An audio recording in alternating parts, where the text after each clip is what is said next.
All right. All right. Welcome, welcome, welcome.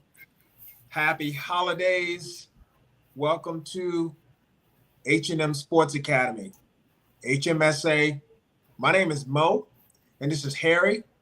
We would like to once again welcome you to our lovely channel in which we'll be broadcasting here live on YouTube as well as Facebook.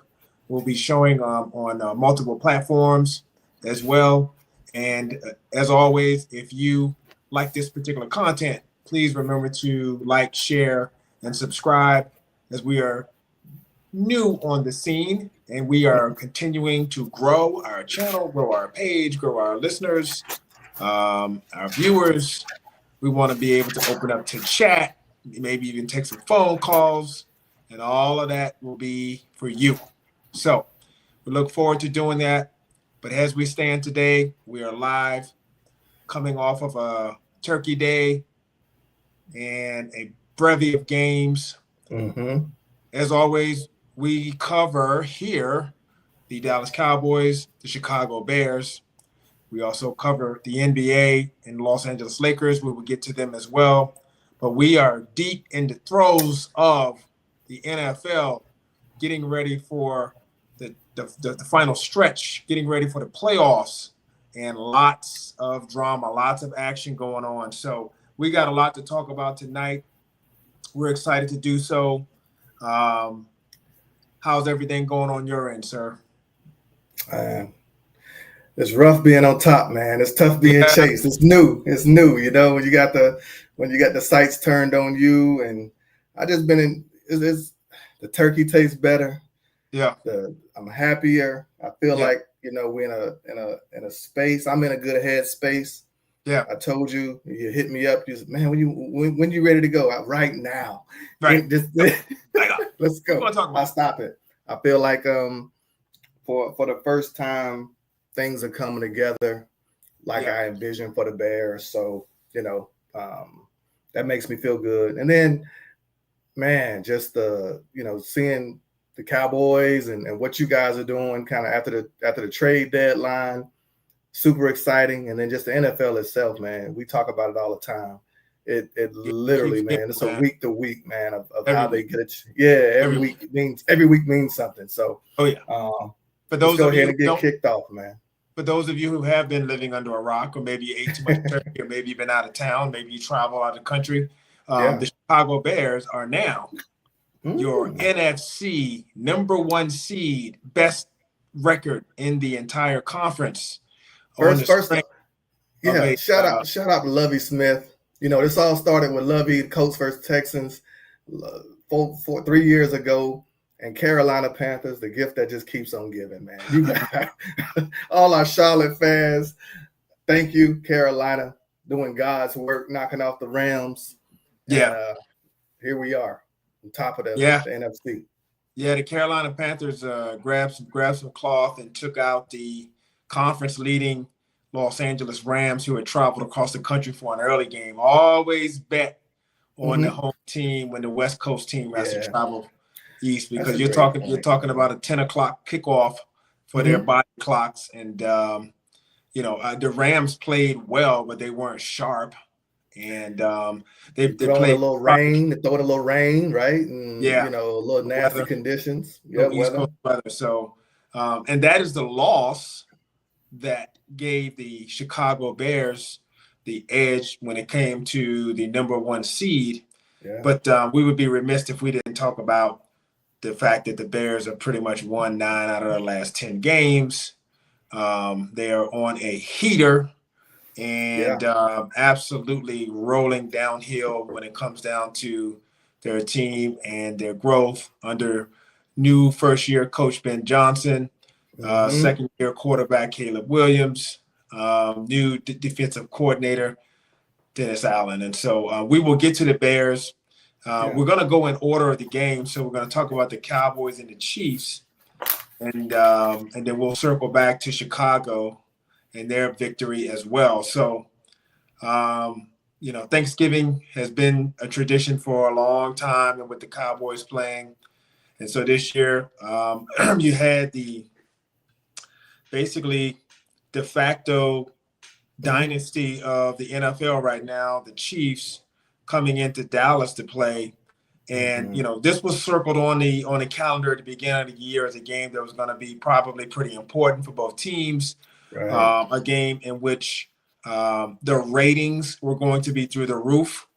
The record for ratings on a regular season game is 42 million people, which is the Cowboys and the Giants. Mm-hmm. Obviously, two major markets and Yeah. two very popular teams.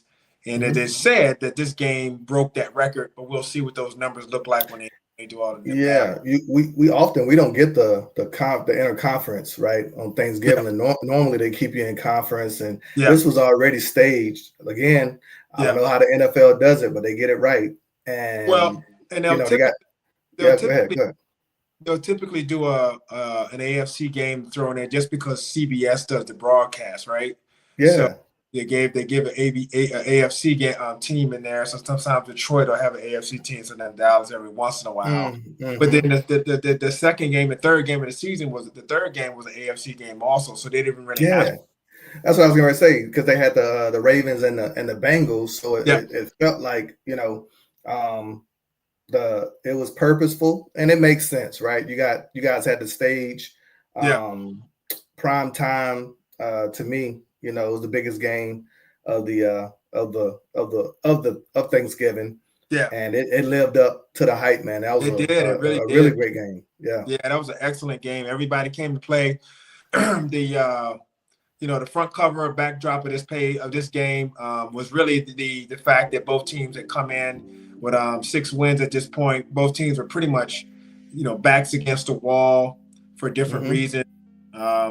The Chiefs have had kind of an up and down season, 6-5, coming off a Super Bowl defeat and trying to get back. So they were just trying to get back onto their groove. They had beat the Colts, and so they were looking to kind of take charge. And I think most people felt like, man, Patrick Mahomes back against the wall. It's going to be tough to beat the Chiefs. They just know how to do it. They've done it so many years, so long. And that was kind of the backdrop. Meanwhile, the Cowboys are trying to get off the mat, coming off of a couple of big wins, and their change of their defensive roster with the with the passing of Marshawn Nealon, as well as the trade deadline and some of the players coming off of injury. So they're trying to see if they're going to be consistent, but very much needing to get back into the race. So that's the backdrop. And man, when I first look at the Chiefs and their offense going up against Dallas's defense, man, Patrick Mahomes, what do you say? I mean, the guy is just magic, and he had another excellent game. You will never say he did. You read my mind. I just looked down because I pulled the stats up. He was 23 of 34. Yeah. 261, 4 touchdowns, no interceptions. So and probably a 115 QB rating, no turnovers. Just Patrick Mahomes type stuff, man. He was just locked in. Yeah. And so, you got a defense who comes out early in the game after the Cowboys throw an untimely interception based on a blitz, and the Chiefs get the ball, and literally on the second play, they take it to the house. So it's already 7-0, and the Chiefs have already stolen a possession. And if you're on defense, you're like, man, we got to get it together here quick. Right. And so, the Cowboys go on offense, and we'll talk about that in a minute, but they go back and score, and then the Chiefs get the ball, and they go right back against the defense and march right back down the field. And this is the time when I think the Chiefs knew that this was going to be a game where points were going to be very important. And they went for it on 4th down. Yeah. Cowboys had pretty good coverage, but they had Kenneth Murray on a future Hall of Fame tight end, and that was a tough cover. Right. So on 4th down, they complete it and get a touchdown. I was so hoping we could get off the field. The Cowboys could get off the field. That would have been a big change, right? That would have basically offset the pick that Dak threw at the beginning of the game, but it was not to be so, and that was at 14-7 at that point, right? Yeah. So at that point, what are you looking at if you're seeing that on your side? Did you see, where the defense was just trying to get his legs up under him? I mean, it wasn't like the Chiefs had it easy to score that second time when they had a full field goal. No, I think Andy Reid is one of the greatest play callers and offensive minds that we've seen. So you can't really fool that guy, right? Yeah. So I do think there's a level of trying to for you guys get out of that first 15, that script, right? That first 15, it was a short week. We got to remember, you guys came off a game. Sunday roll right back into Thursday. So there was not a lot of short week, not a lot of time for planning. Andy Reid's a true professional, so he came out, I think, with some wrinkles, formations, and some what I call tendency breakers to kind of get you on your heels a little bit. And he was aggressive, right? He stole a possession by going forward on fourth down, and I just think early on, when you play a team like the Chiefs, I do think there's a settle-in period to where you got to get out of that first 15 and get them off of what I call the plays, the formation, some of the things that you haven't seen on film, and let the game settle in a little bit. So Flus shelled up a little bit just to try to keep things in front of him, not to give up anything cheap. But he also went aggressive. I saw he went man, and he took some shots. He took some chances. You just talked about Murray locked up on Kelsey. You're not going to win those battles all the time, but I do think as the game progressed, you saw the risk, start to bear fruit, right? Well, and it's one of the things that I always remember what you said, because now it's 14-7. Mm-hmm. Cowboys get the ball, they move in, they get a field goal. Okay, so now we get to the second quarter, and now we're moving along into the second quarter. It's 14-10, and then the Cowboys was able to get another stop, and then they move the ball, they drive down, and now they score. Now it's 17 to 14, and the Cowboys take a lead.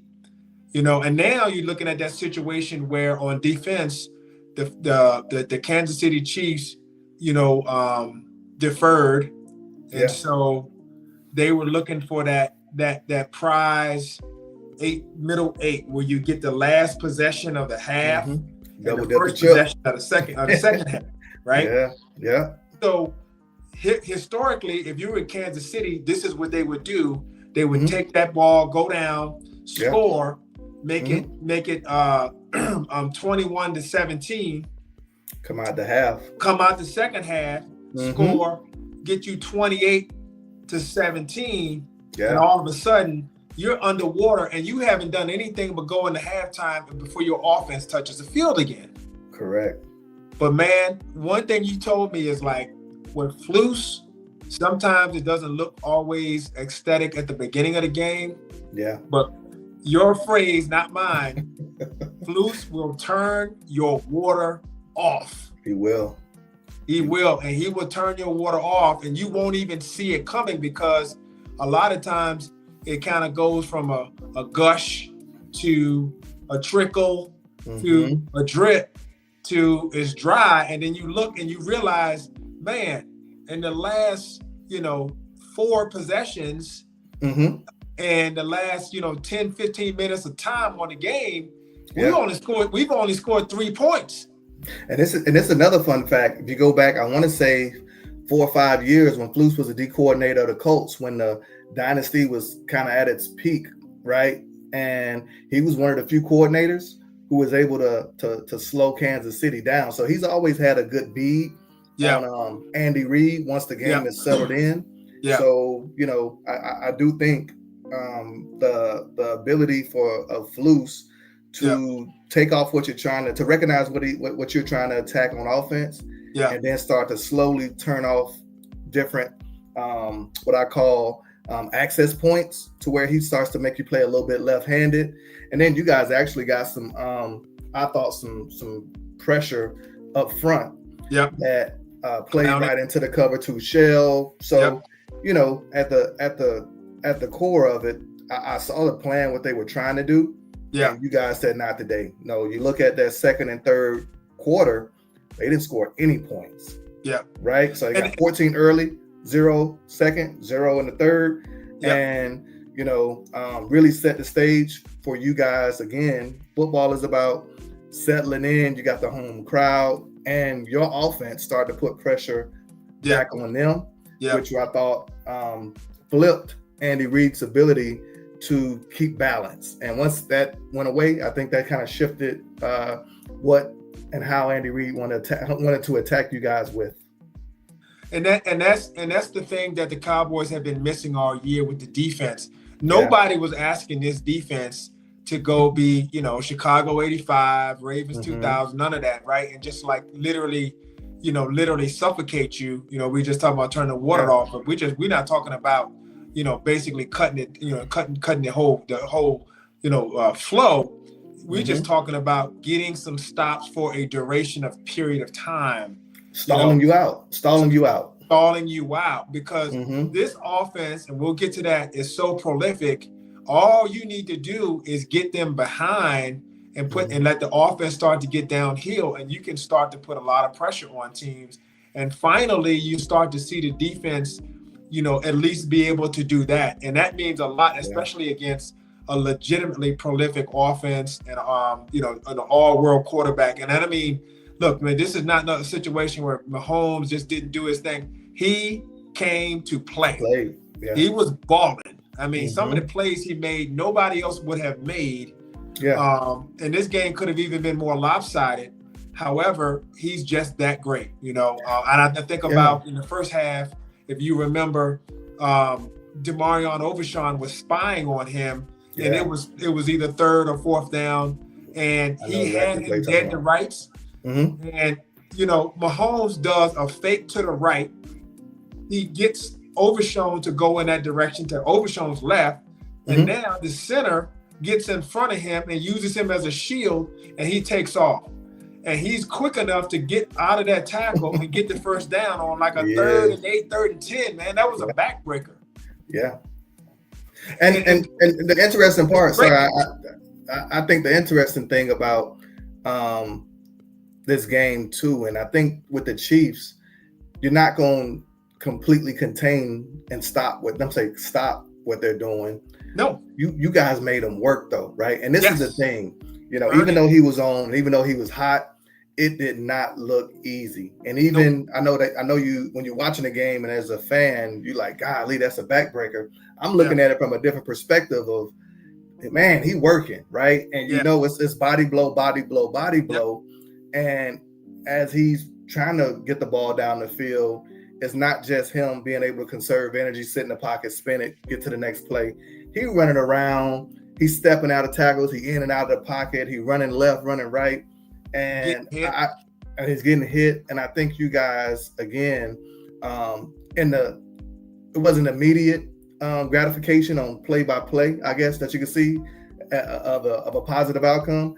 But I think over the course of the drive, he didn't have all that. He didn't have the stamina, and he didn't have, some of those balls set a little high, some of them a little off. So I do think that the ability of you guys making him work actually took some steam out of him and forced that offense to work very hard. They had a lot of long drives, man, and you'll talk about that here. Yeah, go ahead. They scored 2 touchdowns on 4th down. Right. You know what I'm saying? And so that tells you, you're kind of huffing and puffing across the finish line. You're dragging it. You're barely making it close. You know what I mean? And it's just, you need the extra downs and everything you got to keep up, to keep pace. Yeah. And so the statistics say that the Cowboys did really play a better game than Kansas City. But when you got a quarterback that's a gamer, it's almost offset that. You know what I'm saying? And that's given how well Dak played. And that still almost wasn't enough. And that's what you're dealing with a team like Kansas City, which is why people, that's why they're a tough out. You know what I'm saying? And so very proud of the defense in that aspect. And fighting flusses, the fighting flusses, man. They certainly are much better at stopping the run, and that's one of the things that makes it hard. If you can't run the ball, then you really do have to try to dink and dunk and try to get something out of there. And this is why Flus likes to play that zone, because you can't just, You're not going to get a whole bunch of runs where Patrick Mahomes runs down your back because everyone's got their back turned. You're not going to get a whole bunch of guys just beating the man and him having an easy look. None of that's available when you got your eyes on that quarterback and you can play that zone. So this is what Flus wanted to do. He didn't have the personnel to do it, but you can see where it is now. So on the other side, the offense, man, what can you say, man? You throw an interception at the beginning of the game. You get behind. And right then, we were like, okay, is this going to be another Philadelphia Eagles situation where you fall behind big and have to come back? Nope. Yeah. You throw that interception. The Chiefs go right down the score. And Dak takes the ball back and takes the possession and just methodically goes right down the field. Man, and you teed it up for me. Spagnuolo. You know, we talk about Dennis Allen with the Bears, and he's a closer. He's a Mariano Rivera. He's coming with 2 pitches, a fastball and a faster ball. Spagnuolo's from that cloth. But again, I'm calling you guys out. Jersey Mo, Bass, here you go. This is why you have 2 1s. You see CD what he got. Eating. That means 1-on-1 on the edges. And Spags knew it. He knew that they couldn't sit in zone. So he took his chances with the zone blitzes and some of the man coverages. And it worked the first series, so he thought he worked had the something. First time. But you and I both know it's not sustainable. You can't live off of it. Not against a legit quarterback. So I'm happy to see CD, man. Look at this guy, man. Got a huge turkey leg. I'm happy to see him happy. Got his, and coming off that Vegas trip, he had a little rough trip in Vegas that got caught late with his curfew. Then Pickens goes and turns into an alien, and all of this noise about CD not being, a true number one. Man, and on Thursday night, in front of all of America, CD against an all-pro cornerback. Man, he had him looking like a Pop Warner third stringer out there. The way Watson was grabbing and McDuffie, those guys are pretty good. And I tell you what, CD top cornerbacks. CD did his thing. So I'm out on a ledge, on a soapbox or whatever. You guys have 2 number 1 receivers, and it's scary. I'm looking at the some of the film on just the all 22s. And even when he didn't get the ball, he was still winning. So he was open a lot, and he was what I call college open in an NFL. And you know what that means. Yeah. He was separating. So I'm going to remove him from the stage, but Jersey Mo, Bass, stop. You see what he eating. Boy, the boy's legit. All right. The track record is too long. Yeah. The history is too long. You're talking about a multiple time all-pro guy. You got to stop with this one game stuff, man. It just doesn't even make sense. It's a bad look. Just don't do it to yourself, man. Because before you can even get the words out of your mouth, the guy will score another touchdown on you. You'd be like, what am I talking about? It just doesn't make sense. Some days it's a thimble, some days it's a bucket as a wide receiver. Former wide receiver. Yeah. There's some days where, you have a day where it looks like you had a rough one, and a lot goes into the passing game. And I do think having Pickens next to you, seeing how he does things, which is abnormal. He's a true alien. I think CD gets a little bit of a bad rap at times when he's not what I call, 3 catches for 84 yards in the first half and everybody's up in arms. I'm like, relax, calm down. He's going to have his days. And Pickens, drew a lot of attention and allowed CD to do his thing. So and that's how it works. You're picking poison out there. It's very difficult. You got your defense slanted on one side or the other to try to take something off. Now you're getting eaten with slants. Because it's just impossible to cover. And for those who think, well, you can just jump the slant. That's even worse, because now you're talking about a sight adjust and a go, and the slant will give you a first down. You bite on the slant, it's a touchdown. It's even worse because it's going up top. And so it's just a very, very difficult situation when you're talking about covering those guys. And I think once they started to settle in, the penalties started to come in. McDuffie had more yards on him in the first quarter than he did all season. You know, and it's just one of those things where the team is at an all-time high as far as their confidence. Now they got a secondary running back with Malik Davis, looking good. Look great. And we're not going to talk about Chris Jones, man. I love Chris Jones, but he's got a bad habit of cheating or taking and doing his own thing and not fitting his front. He did it against the Chargers when they needed him and they put him at defensive end. He jumped inside and Justin Herbert ran outside. Right. And he did it again. He's done this stuff where he can kind of freelance. And I'm sorry, man, you can't do that in that type of situation. I'm happy you did it. Okay, I'll take it. Yeah. But when we talk football here, that's not what you do, you know. And you know the Chiefs have beaten a lot of teams I'd like for them to beat.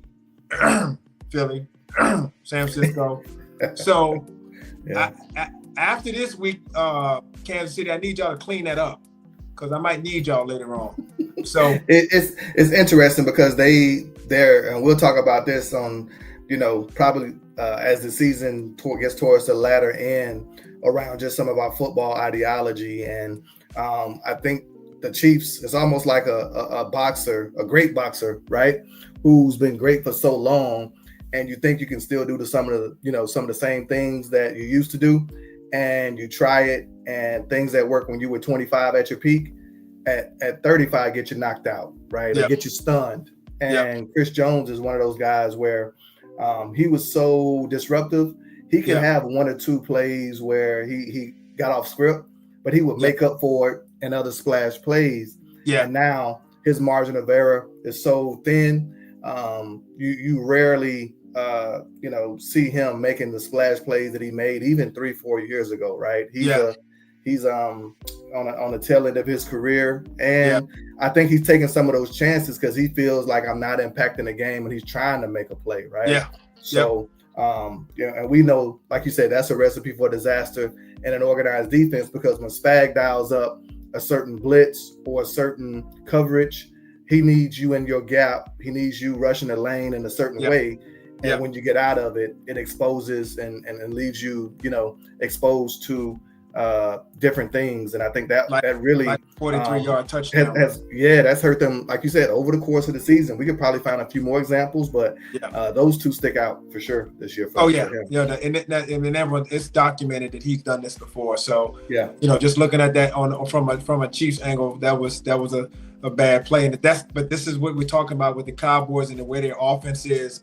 These mistakes, they're no longer forgivable. If you might not be able to stop this offense if you try and do everything the right way.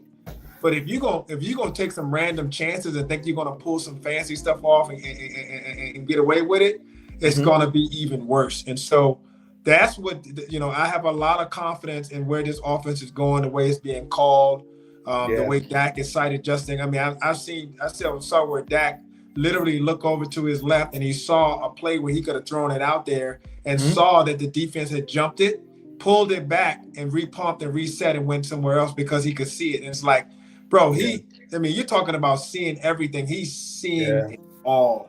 He is. And I think Shotty, I thought he did some creative things with the formations, the motions to everybody's like, hey, stop the slants.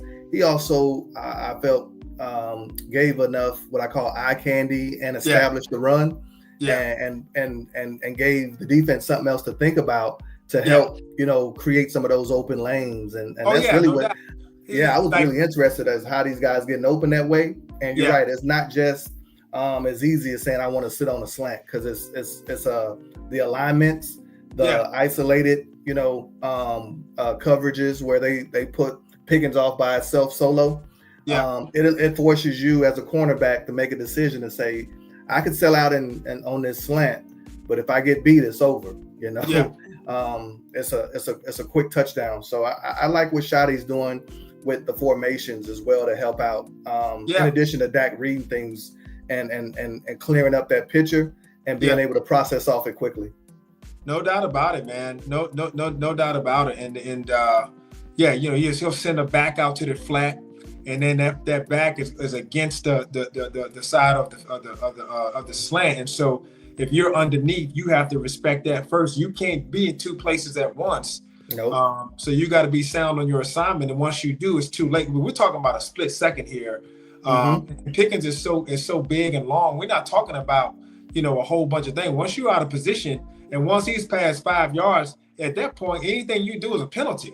Right. It's a very, very tough deal, man. You know what I'm saying? You literally have to take a chance and guess. And we just talked about, trying to do that. Chris Jones, he remember when Roy Jones for Antonio Tarver, he was sticking his face out there. I do, but I don't. Was that the fight I knocked myself out? I threw a fight party and ended up knocking myself out. I can't remember, but and you came over. You had to close the house up for me. If Rico was out here, I know me and Rico, we was over at Kevin Davis's house at Davis. Yeah. Mm-hmm. Yeah, and I just remember old Roy Jones was getting up there, man, and he still thought he could, do all that crazy. You kind of stick his face out there and stuff. Yeah. The rooster punch, man, when he put his head out, put his arms to the side. Yeah. It cost him. Yeah. He got a left hook, and so you once when those tricks go away, man, you can't do the same thing you used to do. It's a dangerous game that you're playing out there. So, Cowboys hold on to win this game. At the end of the game, I think the big thing is you looked at the game 31 to 28, and you're talking about a scenario where a lot of times the Kansas City Chiefs are going to try to get you 3 and out. Yes. And get the ball back, and everyone knows what's going to happen. It's like the boogeyman, bro. Every time you see it, it's like, okay, 3 points, minute, 2 minutes, 3 minutes left in the game. They hold you, get a stop, you punt. Now you get the ball back, and then fucking Mahomes comes in and runs it down your throat. Ball game over, and it's like nothing ever happened, right? Yeah. Nope. Agreed. I as I watched the game, that's the one I felt like you guys had outplayed them throughout the game. Yeah. And when I looked at the score, I said, man, the Chiefs, this feels like a game they try to steal. Yep. So they had it teed up to where it was in position, but you guys turned them away. They scored 14 in the fourth. You guys scored 11. Yep. In the fourth, you scored 3. In the third, so basically it was a push in that second half. 14 points scored by each side. Yep. And I thought, again, nobody said it's gonna be easy. Yeah. If you're looking for style, this ain't college. We ain't got style points. There's no subjectivity in the NFL. It's wins and losses. And I thought, in critical moments, the ball was in the hands of you, and you mentioned it. I thought Dak played masterful football. Down the stretch to keep the chains moving, to keep the defense off the field. And the best way to protect yourself from the Chiefs is to keep, that guy, Patrick, number 15, sitting on the bench staring up at that Jumbotron, that big, beautiful Jumbotron Jerry built. Let him watch that. Yep. And I thought Dak did a great job of keeping the offense on schedule and making some really, really smart decisions with the football that were aggressive, but he didn't put the ball in harm's way. No, he really didn't. No, that even that one interception, he had pressure. He got hit. I don't count that one. That's I was speaking to just the fourth quarter. Yeah, when y'all could have shelled it up. Y'all could have, hey, let's just run it 3 times and try to get out of here. No, he was throwing it third down. Even with your back on the goal line, on the negative 10-yard line, you look up and they run a crosser and get CD, and they run a crosser that took the corner out. The corner tried to come off and get pressure up front, and then they run a crosser and then put CD. So now the safety has to cover CD. And CD gave him to Randy Moss, man. To throw that thing up there, man.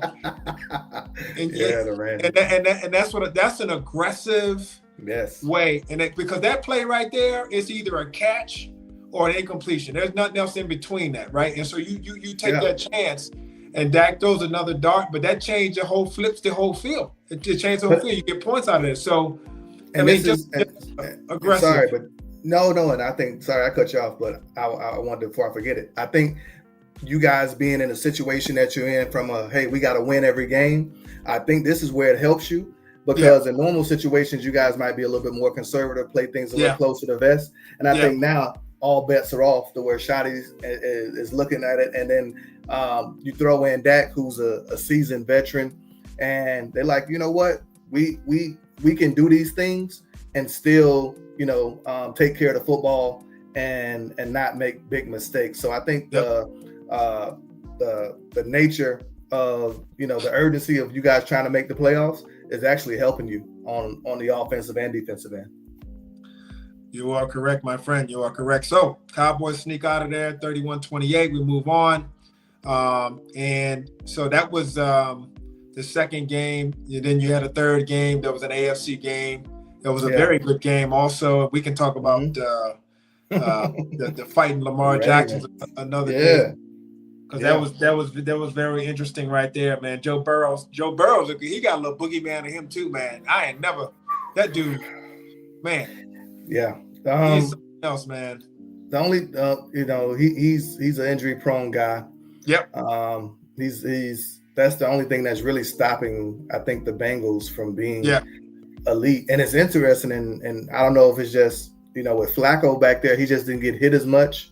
Yeah. Burrow came back and he was upright pretty much most of the day, and he didn't look like he missed a beat, man. He's such an elite quarterback and processor.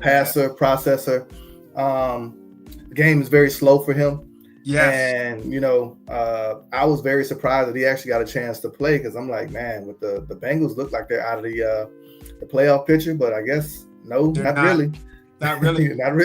Not really. No, because the two teams ahead of them already have 6 losses and they got 8. So right. You're 2 games back with 5-6 games to play, man. You can do that, and they still got head-to-head games with them. So they play each other. Yeah. So that's definitely not out of the water. The Friday game though, Black Friday. Yeah.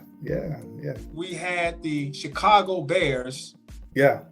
Going to Philly, and what most people thought was a trap. I think that the narrative going into this game was the big bad Philadelphia Eagles, who come off of giving up a 21-point lead to the Cowboys, are mad. They're huffing and puffing, spitting out fire, brimstone, steam coming off their forehead. And here come the Bears coming off a win streak, and they're going to be stuck in the fray of the Eagles. And I don't know what happened, but a funny thing occurred on the way to Lincoln Financial. But that is not what happened in that game. The Chicago Bears go in, take care of business, 24-15. And I'm going to tell you right now, it really wasn't that close. I'll be honest. No. I mean, I had a hard time. I'll be honest with you. Yeah. I had a hard time staying awake in watching this game. I loved it. I couldn't turn my head for a second. That's I couldn't look at it. Just like an accident on the highway, you couldn't turn your head away. Man, I got the whole I-95 backed up. Man. I'm rubbernecking, man. I'm 300 feet still pulling over with hazard lights. Let me get a good look at this, man. I'm like, bro, they are literally just draining the life out of this game. They're like, I've never seen anything like it, man. And so we got to ask some questions here about what Philadelphia is, but we're here to cover the Bears. So let's talk about this game. We can do both. We can do both. We can infuse it. Let's infuse it. Let's do both. This 24-15 game with, like I said, the backdrop of the Eagles coming off of a loss to the Cowboys, with some question marks. And, I think one of the interesting things was at the beginning of the game when they interviewed Jalen Hurts, and they said, the Chicago Bears is leading the NFL in turnovers. What do you have to say about that? And what's your concern? And he said, well, we don't really turn the ball over very much, so we'll have something to say about that. Right. And I'd be damned if they ain't start turning that thing over, man. And listen, Black Friday, they broke out the black uniforms. Oh yeah. Sometimes you get dressed for a funeral and you don't realize, hell, it might be your own. They look down in the casket and it was a damn eagle laying in there, and we shut the damn door. It's like the Red Wedding, man. It's like Game of Thrones, man. Bro, we shut the damn doors. Let me tell you something. The only other podcast I would do other than this, that we can talk Game of Thrones. Hey. And House of Dragons till the cows come home. Hey man, lock the doors. Katie barred the door, and we give you what you want. We cutting throats. We shoot arrows through the heart. And the king in the north arises. The kings of the north. Hey, listen. I was quiet. Told Bear Nation, this was a game around us doing some things. I thought offensively that I don't think a lot of people who haven't watched us, they didn't think we could do. I think sometimes you get the highlights, you get the end results. We had a lot of exciting finishes, and I don't think people had a chance to really watch what's being built in Chicago with our offensive line and our run game. And Ben Johnson is not just a creative genius when it comes to the passing attack. He's a creative genius when it comes to running the football as well. And he came with probably the top, I would say, running scheme, game plan that I think I've seen all season. We had Kyle Monungai, and we had Swifty, who was coming home back to Philly. He got kicked out of Philly. And sent packing for Saquon, so he had a little something on. Everybody got a chip on their shoulder, right? Yeah. So he came back and he had 100 and with the petty angle. Yeah, he had over 100 yards, and Kyle Monungai had 130. I think he had 125. And the reality is this: the Bears' offense is not a finesse, pass it all over the yard offense. We have some elements of that when we need to. But Ben Johnson at his core is a guy, and even if you watch the Lions, they really were very physical and intentional about running the football. Yeah. And I think the pundits and everybody who saw that game, you're right, they came in thinking that it was going to be the Eagles kind of, getting things back on track and using us as a get-right game, because the story and the narrative has been across the fans. I won't say the NFL. I say with the fans and the media, is the Bears hadn't beat anybody, and the Bears were lucky in how some of these games were ending. So we weren't really a true 8-3, team. There's a little bit of fugazi with us. We are cubic zirconian. We weren't truly an established team. Yeah. So I really walked in. This is as calm I've ever been. You talked to me, you asked me how I felt. I said, man, I feel really good. I think we got a really great opportunity. I saw what I needed to see against you guys. And there was some when you guys ran right at them the week before, they didn't love it. And Ben does way more film study than I ever do. And that was really what our game plan was built off of. So to your point, I make it short and sweet. The conditions, it was a cold, gusty day. Ben is smart enough. He's all over the weather report. We ran a ton of 13 personnel for those who don't know. That's three tight ends. You're talking about the Bears offense right now. Correct? Yeah, talking about the Bears offense against Philadelphia's defense. Yeah, they ran a lot of 13 personnel, a lot of three tight ends. That's right. Condensed formations, and we and we'll talk about Caleb and. A lot of people said, he had a rough day, and I'll talk about that. But I thought this was his best day as far as orchestrating the offense, the motions, the shifts, making sure everybody was lined up correctly. We were so crisp, and the timing of, the running attack. And, a running game as a former running back has a rhythm too, right? Just like your passing attack has a rhythm. And I thought, this was one of the instances where I thought Caleb did a masterful job of making sure all of that was well orchestrated, well coordinated, and well structured to where we didn't have any pre-snap penalties, and we didn't kill ourselves at all. Yeah, I came away so impressed. And so You know, unfortunately for me, I got a little PTSD from this game because Dallas already played Chicago. Yeah. And they were in the game, and then CD got injured. Right. And then the third quarter came, and I don't think the Cowboys still touched the ball. Yeah.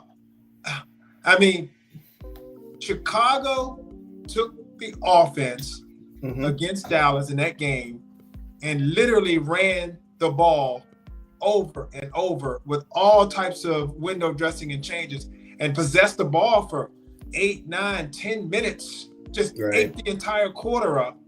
And really killed any momentum that the Cowboys had to get into the game because the possessions got so short so quickly. But it was the same thing. I saw the same thing. It was, same look, different run, different look, same run, different type of motion, run out of this angle, and the defense is just out there squandering play after play. It wasn't gash you for a 30-yard touchdown, you know what I'm saying? Or, or trick you into doing something and then you get a big play. Every play was 4, 8, 9, 6, 3, 5, 7. I mean, it was crazy. Just gash after gash. And the Eagles just didn't want any more of it. And I think that the Eagles are, a little bit top heavy because of the way their contracts are structured. They're a little bit lacking depth. And so they're very top heavy. When you talk about Jordan Davis and Jalen Carter up front, I mean, you talk about two of the best in the league, but who's behind them and who's behind them? And when you start to catch blows like that, who is going to give you a breather? There is no one that of equal talent, at least, the drop off. Yeah, no, that's a great point. And the reality is they love to get after the quarterback. They prefer to get and rush the passer. They just got Jalen Phillips. Right, but we got an old saying in football: you earn the right to rush the passer. So if we can continue to run it down at you and run it, and the thing that Ben Johnson does, and for people who don't follow the Bears, we invested heavily in the offensive line this all season. Drew Dowman, our center, came from Atlanta. Go ahead. From Kansas City. Thuney from Kansas City. That's left guard. We went and got Jackson from the Rams. Yeah. So we put a hefty amount in our interior, guard, center, guard, to shore up the middle. And then we went and drafted call it a swing tackle. He was a right tackle at Boston College. He's playing left tackle for us. But hell, he's a mountain. He's 6'8", almost 39-inch arms, something like that, something crazy. He's still rough around the edges, but I think you look up and you don't understand how physical this Bears front, 5 is.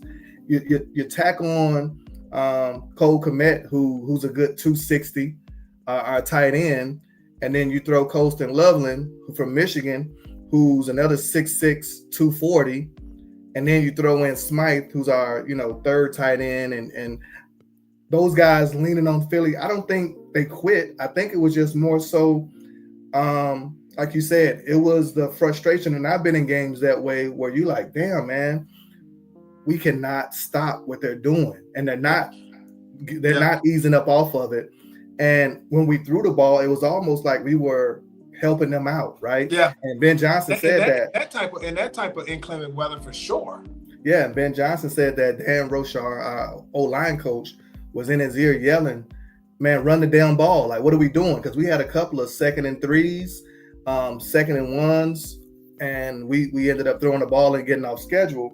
So you're right. I think the reality is for the Eagles, if they can put you in situations where they can do what they do best, which is bring out Phillips, right? Bring out, let Jalen Carter scream upfield. Let Jordan Davis scream upfield. Those guys are out of shape, man.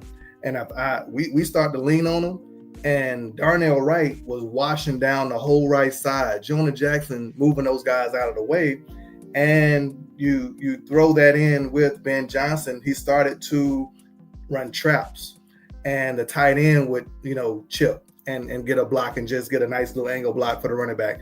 He motioned DJ Moore in the backfield and, swing a receiver behind him and have him go through the C gap and chip somebody. So you mix in the creativity with the run game, and now you're thinking a little bit, you turn your head and you're not being aggressive. And we were able to, dominate and control the line of scrimmage. Kyle Monunga, when he came out of Rutgers, people don't realize he was the Big Ten leading rusher. He doesn't have 40 speed, but his quickness and his power and his intelligence. And you asked me a great question, like, who's your best pass blocker? And he's turned into our best pass blocker. And this kid has blossomed, man. Ben Johnson trusts him. And I was like, he came in after the game. He came out to the ABC, the Amazon Prime, the end of the show. Man, he rocked and bowled up, man. He looked like a ball of muscle. And I don't think people realize just how big and strong him and Swift are. Yeah. So hidden behind all of this, what I call finesse, that comes with the Ben Johnson persona, really it's a guy who loves to hit you in your face and challenge you in that way. And I think the Eagles coming out of that game with you guys, short week, and you guys ran it right at them too. You weren't giving them any breaks.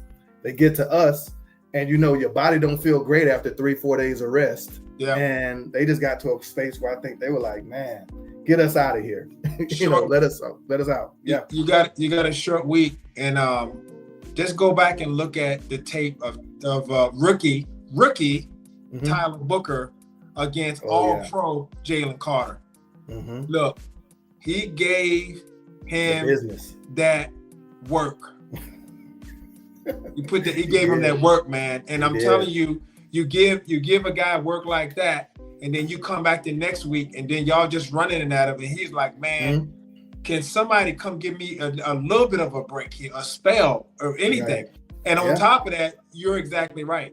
That is not really he really wants to do. Even though he's not like some long, lean pass rusher body type, he would rather push the pocket and get pressure and stuff. Right. And you didn't give him the opportunity to do that. He was just catching and absorbing.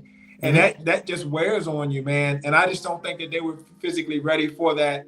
And like I said, I think their depth is thin because they're very top heavy. They got a lot of money, allocated to these teams. To their top players. And so, man, your offense was just clicking, man, and just on one. What about your defense? So we finally got healthier in our secondary.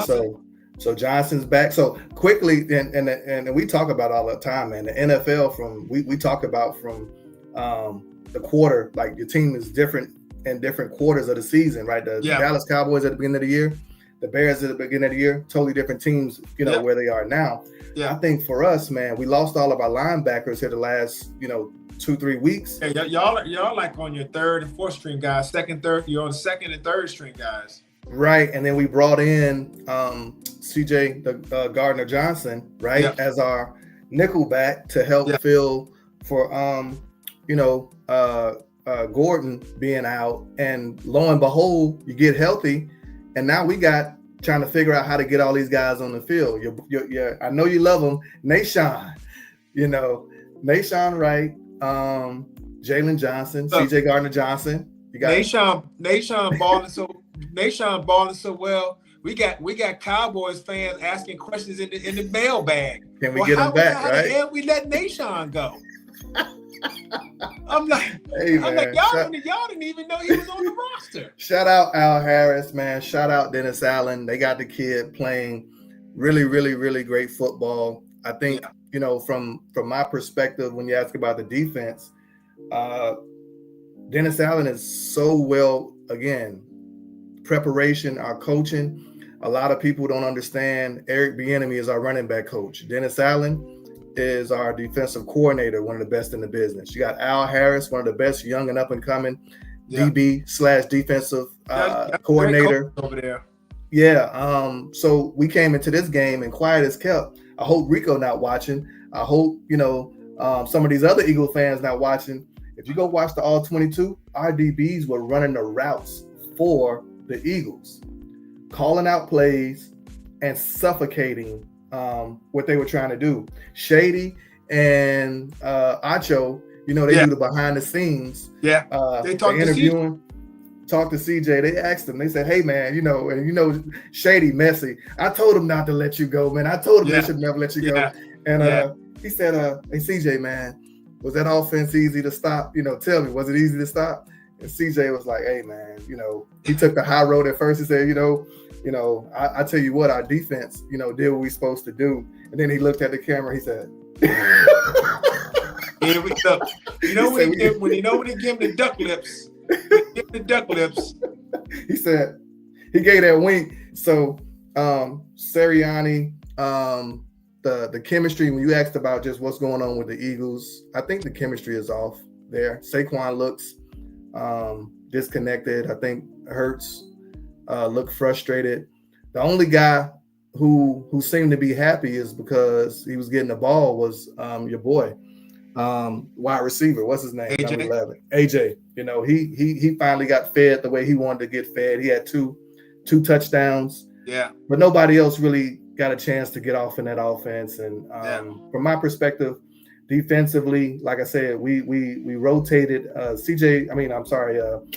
Johnson was on a pitch count, so he came in third downs, and then he came in for 3-4 plays a series, and he'll jog back off the field. So I looked out there and I'm like, geesh, man, this is the other thing around how good are the Bears when we get Edmonds back.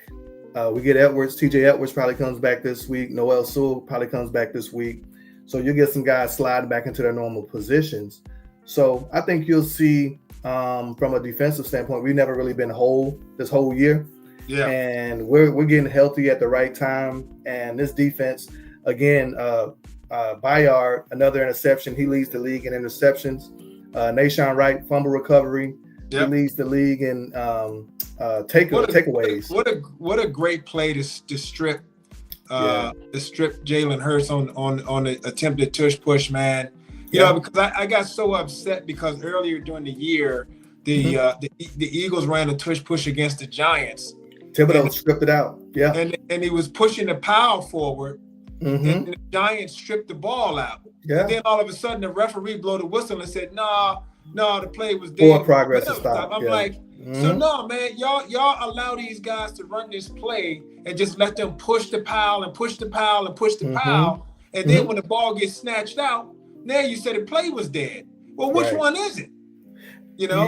You couple that with the fact that they damn near offsides every time that they run it, because the guard and the center, the guards are firing out, and they getting it both ways. You get into the pile, and they letting it go on. They letting the push go on forever, and then when you finally rip the ball out, they like nah. It was a dead play. Come on now, you can't have it all the way. You can't have it all, man. And Bears are smart. And they saw that on film, and Nashawn Wright positioned himself perfectly. He came right in and stripped that ball out, and it was huge because it came after a big interception. Yeah. Hunt had picked off Caleb on the screen, and then the momentum had completely shifted, and we ended up getting the ball back. Yeah. And I think that was I'm jumping the gun, but if you ask me what was the turning point, I think that play was the turning point. At that point, it was 10-9. Yeah. And they were going in to score. Yeah. Yeah. No doubt about it, man. No doubt about it. And I think, this was one of those games where, everyone kind of had it penciled in as a get right game.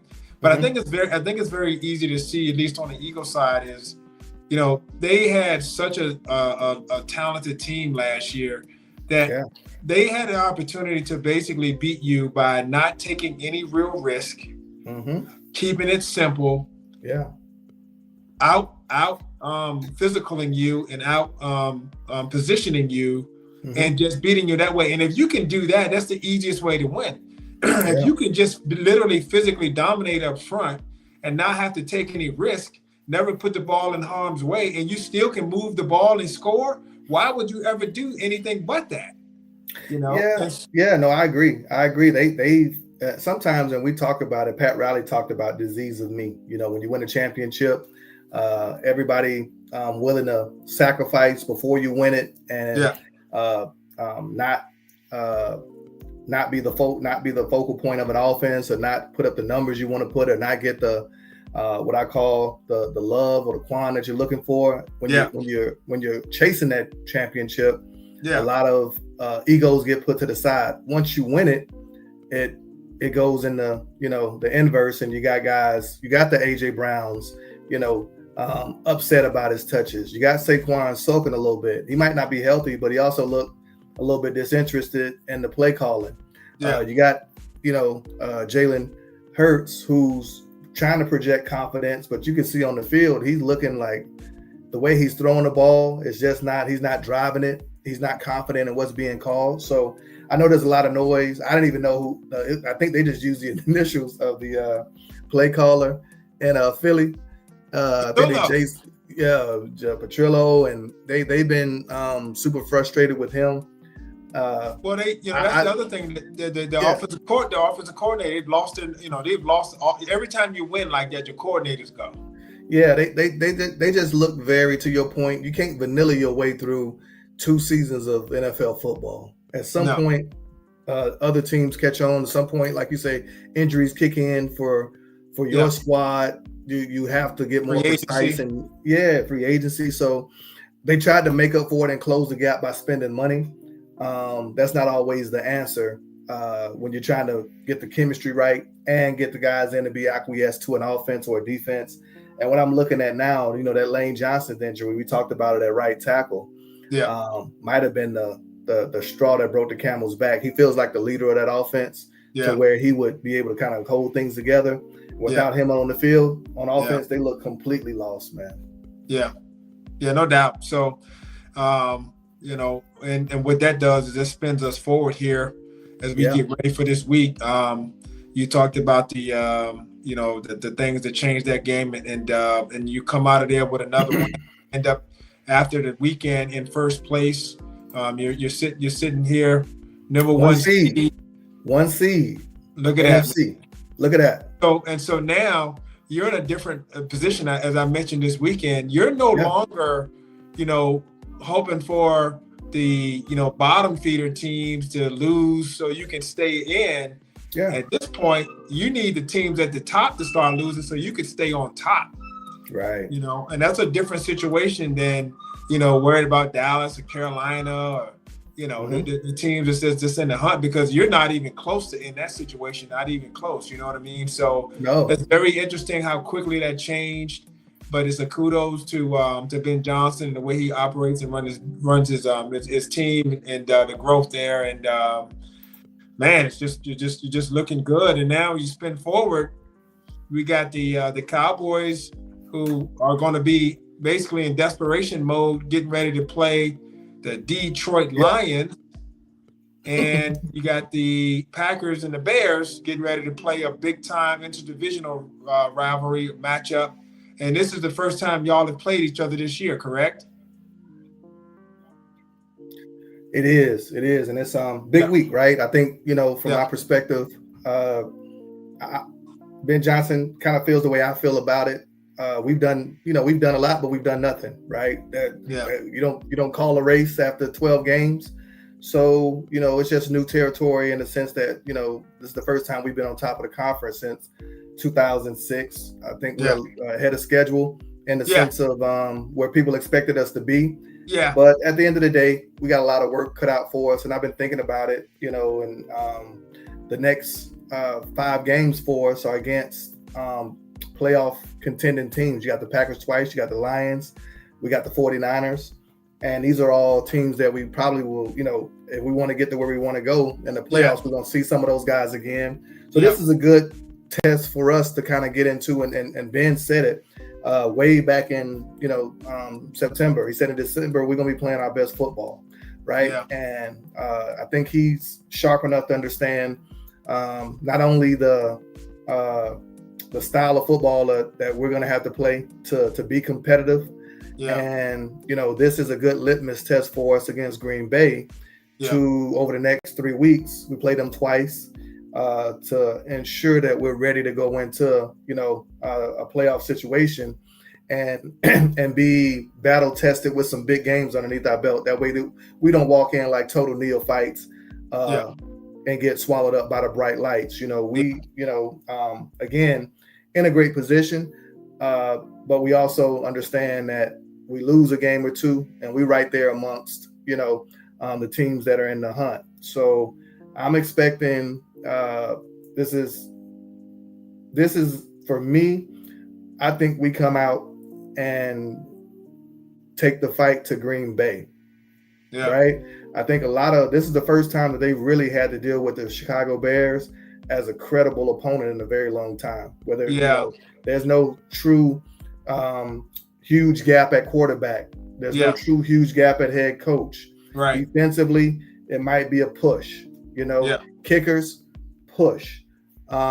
Injuries, we probably had a push. They've lost some, we've lost some. So this really is a game that I think is going to really it's a divisional battle. So we know each other well. Last time we played was at the end of the year. Last year we ended up beating them in Green Bay to kind of get what I call propel us into this season to come in with some positive vibes. So they want some get back on that.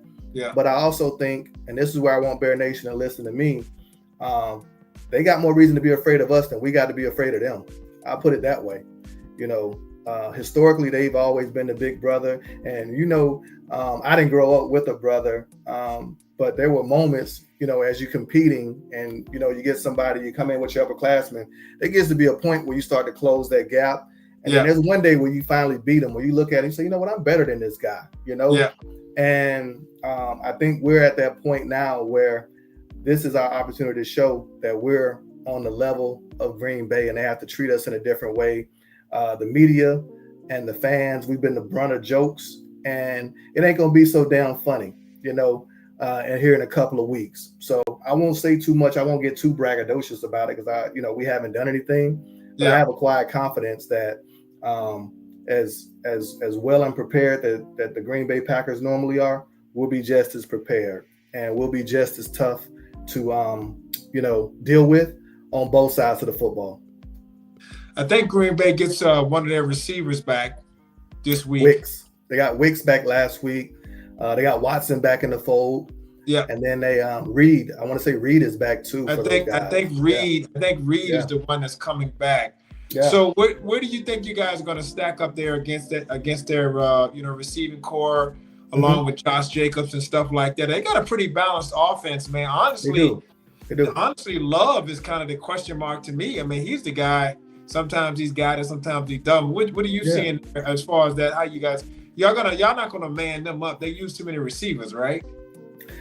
No, I think we actually do. We're gonna man them up and we're gonna send heat. The one thing Love does well is identifies coverages, and he gives his guys an opportunity, right? I think that's his biggest feather in his cap. He's aggressive. He throws a beautiful football. He also learned from one of the best, Aaron Rodgers, just in how to push the ball down the field. And he's also a calculated shot taker. You saw Watson catch a big deep ball against the Lions last week on Thursday. So, there's going to be opportunities for him to truly, be aggressive. Dennis Allen isn't a guy that's going to sit back and let him, pick us apart either. So I think the best way for us to get out the field is not let some of those deeper crossing routes, some of those deeper routes develop. So they're gonna get some big plays. I say some big plays. They'll make plays. I think if we can get a turnover or two or a splash play, it'll come off of us being aggressive. So I think we match up well. Like I said, surprisingly, our secondary has gotten very healthy, and we got Gordon, Johnson. We got Johnson and Johnson, C.J. Gardner-Johnson. We got Jalen Johnson. We got Bayard. We got Brisker. Our secondary is not too shabby, and we got Nashawn. So, he put the ball in harm's way. Windy, cold. You know how it is. That cold, hard, slick football pop up. What's the weather report looking like? It's supposed to feel like 11 degrees. So, my gosh. Yeah. So it's not a ideal day for throwing it all over the yard, but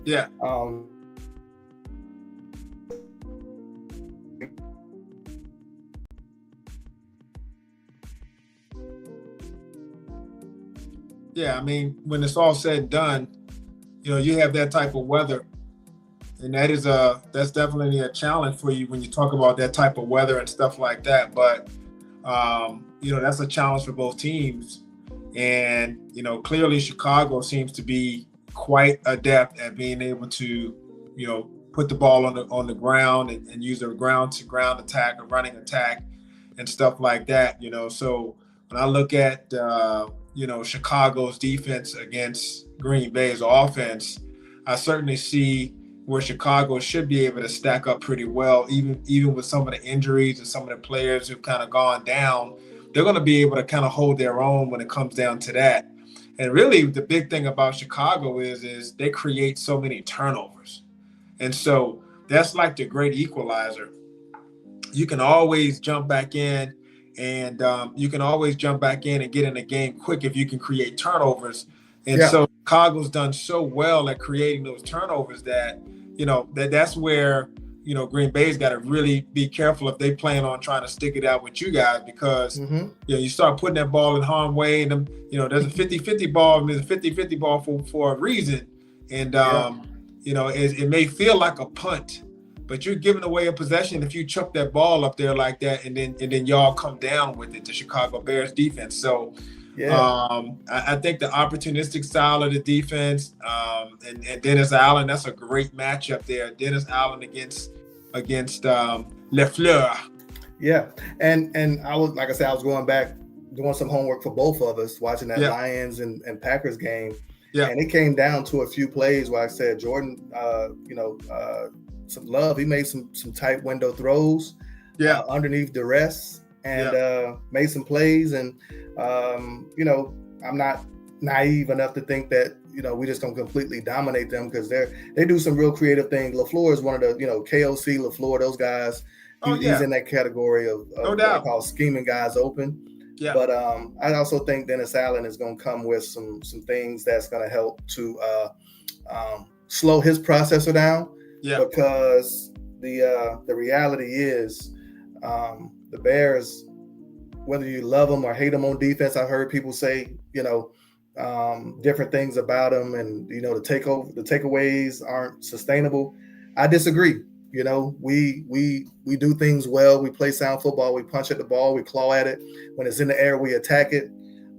These are taught habits. You just don't start taking the ball away and leading the league in turnovers, and over 13 weeks and all of it being luck. At some point, there's some intentionality behind it.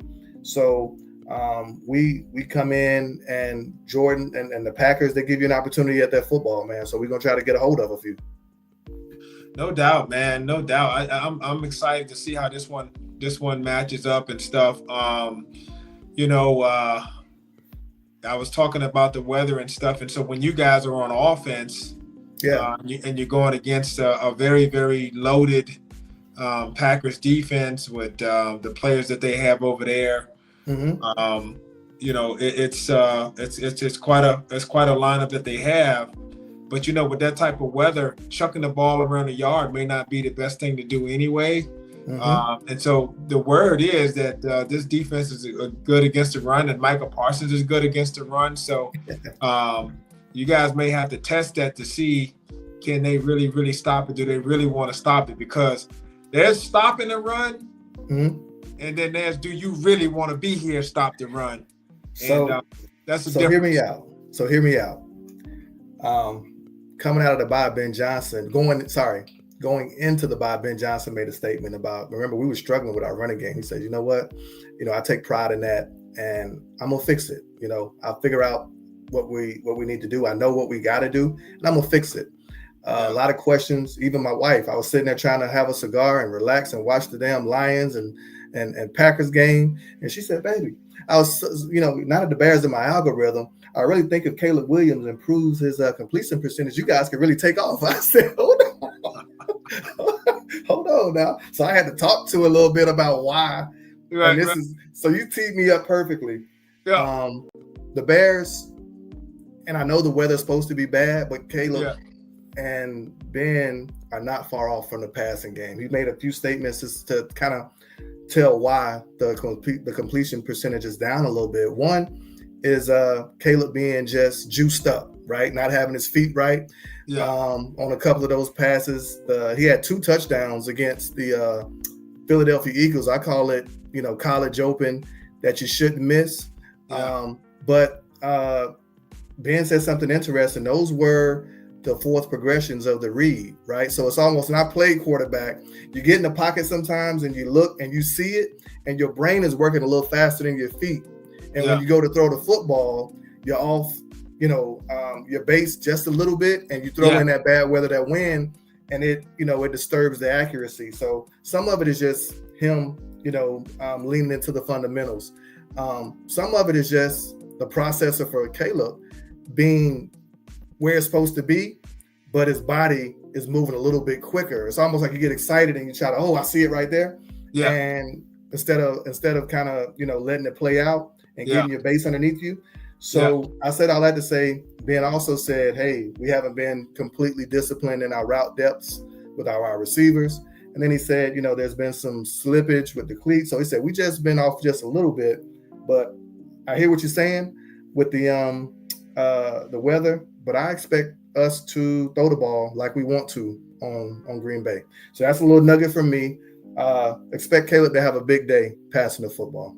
We'll run it at him, but I've been saying it for a while now. We've been leaving a lot of meat on the bone in this passing attack, and I think it comes to life on a Sunday afternoon. And you may have to, because Green Bay doesn't seem to ever shy away from chucking it down the field either. And so if some of those 50-50 balls go their way, they put up some points. You're going to have to keep pace with them, to do so. And so I do think you can run the ball on them, but you'd have to wear them down. I think initially they would probably be pretty good at stopping the run because of the way they play with the speed and the penetration. They would probably be okay early on. Yeah. You could run it late. The problem is, if you're not able to keep up with them offensively, you could fall behind, and then you can't really run it like you want to. So you're going to have to score points early, and then you can run it late, I think. And so, well, I agree. I'll say this, and then I'll let you take it back over. They're a fast flow. They're super fast, man. So it's like early in the game. And initially, that can stop the run. Initially that kind of helped stop the run, and you saw that against the Lions, and saw it against you guys too. Yeah, they get the safety up blitzing, and they get Edgar and Cooper, who I really loved out of A&M. A good player. You loved him too. He's a player. I think Ben's going to use some of that aggressiveness against them to try to play with their eyes a little bit and try to get an explosive for a touchdown to back them off. Green Bay is one of those teams that you have to back off. You were able to back them off, and once you guys backed them off, you're able to kind of get back into your offense when you guys played them early in the year. And that was an excellent game. Looking at the coaching matchups there, you see some great ones. You got LaFleur and Dennis Allen and Ben Johnson. Man, I mean, this is just a great matchup here all the way around when you look at all of the coaches. So I'm looking at that. I think that's going to be exciting also. It is, and it got a little bit of, extra juice to it this week. When Ben Johnson took the job in his opening presser, he singled out Matt LaFleur, called him out by name, said, I like beating that guy twice a year when I was in Detroit. Matt heard it, and he was like, where the hell did that come from? He literally just called it stray. Right. And they had no beef. They had no words. I think it caught him off guard. Right. Yeah. And I keep telling people, Ben Johnson is a psycho, and he's a competitive guy, and he's not shying away. And Lovie Smith was like that too. I think that was one of in order for you to be a successful coach, you have to embrace these types of rivalries and put some, what I call, importance around them, because we know what they mean to us as fans, and we also know what they mean within the division. So you're right. This game got a lot of juice to it. The Green Bay don't love us. We got no love for them. So, here we are on a collision course where we're the number one seed.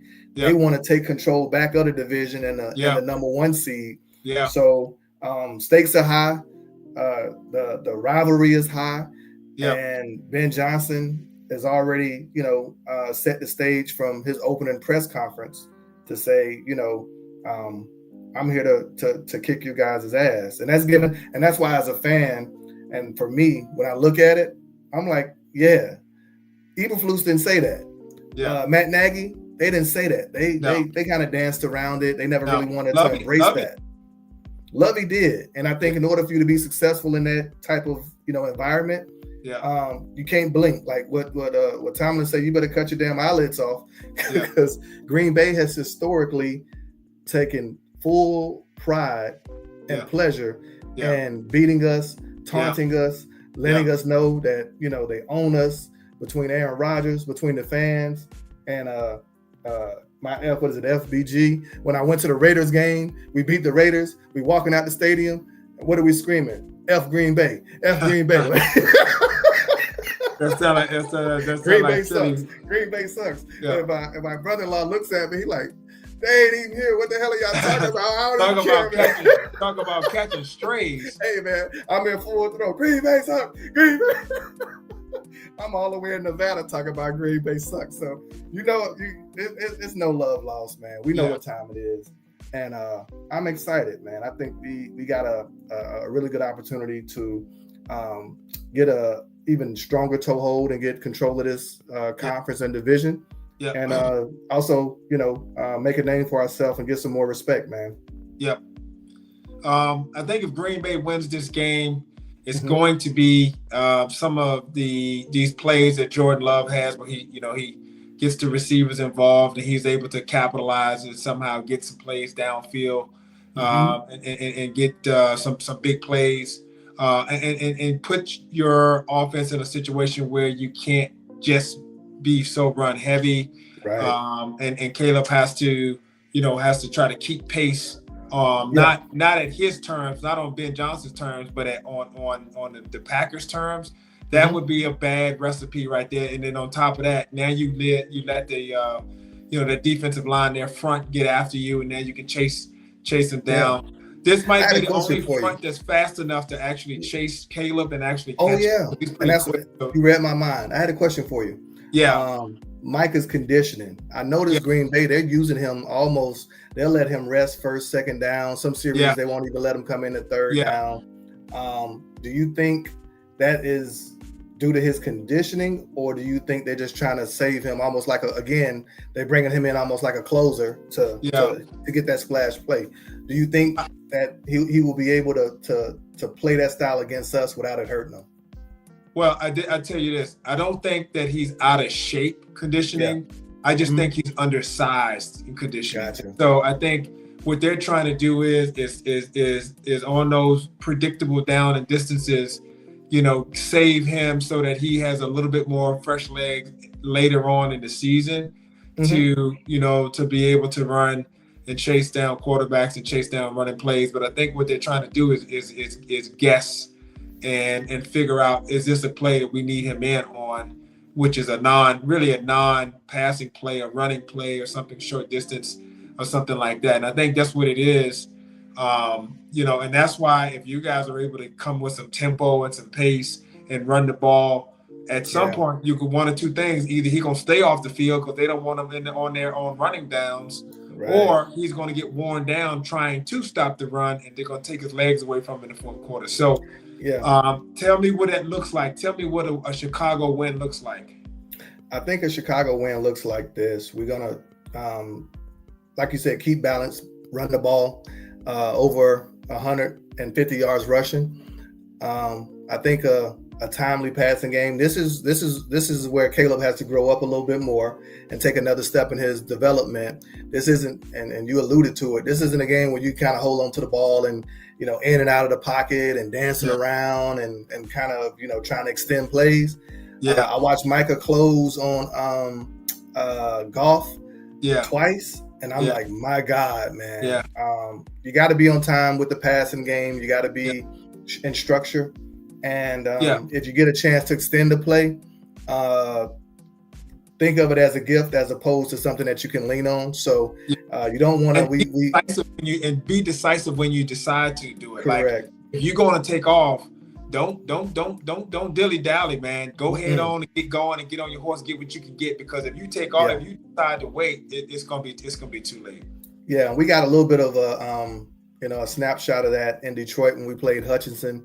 Yeah, Uh, they handed it to us pretty well when we got yeah, out of balance, and then yeah, against the Ravens, we again got out of whack a little bit, and Caleb made a mistake down in our own the end zone in our deep in our own territory. We gave up negative. Yeah, a tough turnover, and then against the Steelers, you saw J.J. Watt get a splash play. You TJ. know, oh, sorry, yeah, T.J. Watt get a splash play Yep. in the end zone. So Michael will do it to you. You know it Yep. very well.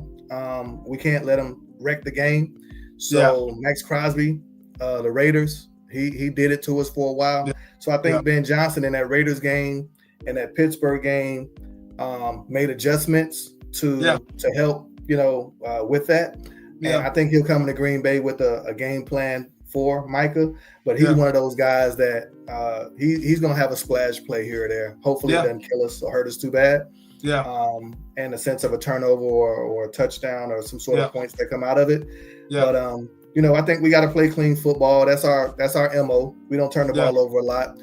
We run the football, and Caleb has to play on time and actually be able to throw the ball to back these guys off. Because if you don't, they will eat us alive. If we don't Yeah. put up a passing attack that's going to challenge them and get to their weakness, which is their secondary. Green Bay's weakness is in their secondary, Yeah. and their strength is in their front seven. So we Yeah. got to get to their weakness. They hiding back there. They're definitely hiding back there. Dak exploited them. That's why he Yeah. put up points. They don't Yeah. have anyone back there. They can't really cover, back there. They're just those guys are just hiding back there. So if you can get some passes off Mhm. to the right places, yeah, there's some openings there. So Yeah. final score here, prediction. I'll do a quick prediction here, and then we'll close this one out. And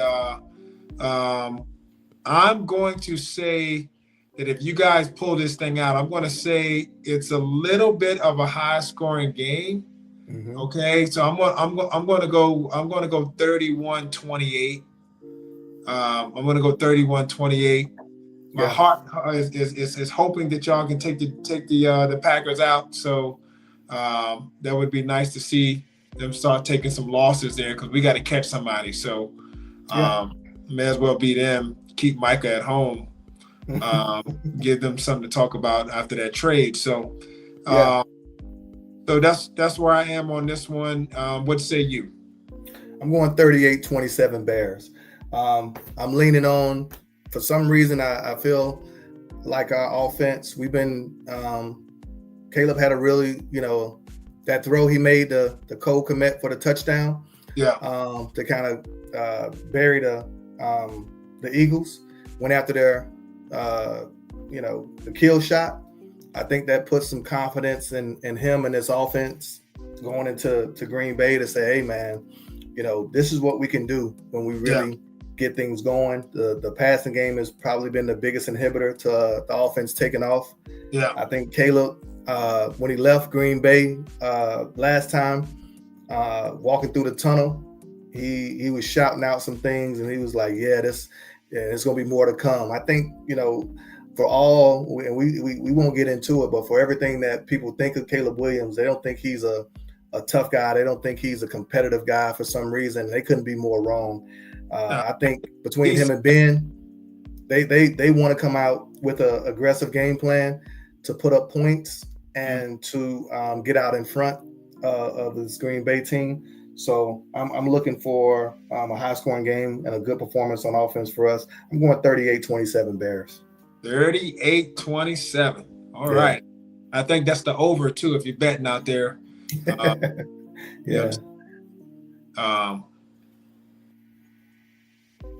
Anyway, so Cowboys Lions Thursday night.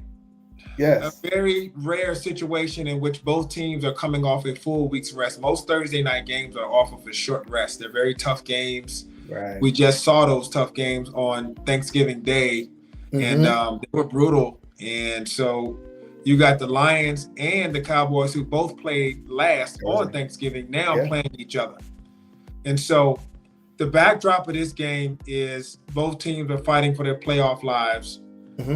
Detroit's has kind of faded back a little bit. The Cowboys on a little bit of a run, and kind of getting back on track. And so therefore there's playoff stakes here. But I'm gonna be real honest with you, man. Mm-hmm. I don't give a damn about the playoffs when it comes to this game. All I know is this: these dudes came into Dallas last year, and they put belt to ass. They embarrassed us. They ran the score up. They ran trick plays. They ran going to the tackles. Eligibles. They did everything they could to make us look like trash. Yeah. And they did. Ran the ball for 200 some yards. Just literally exploited our defense. Dak had no movement at all. CD couldn't do anything like this, but there was nothing going on. This is the game that Hutchinson broke his leg, but he got a sack before he broke his leg. And all because the year before we beat them in Detroit. And so I am sorry. I don't need the playoffs. I don't give a damn about next week. I could give 2 Fs about any of that. This was personal to me. And so in the press conferences, Shoddy shied away from it. And Dan Campbell pretty much shied away from it, saying, hey, look, we know they want to win. They want to win because they need to win. And we need to win because we got to win. So that's it. We don't have to worry about last year, none of that. But I'm so sorry. If you played on this team last year and you were out there, you have to feel a certain way about Detroit, man. And I'm sorry, but they have not won enough. They have not accomplished enough to be bullied. They just haven't. Yeah, and you know what they say, revenge is a dish best is served cold. Dish best served cold.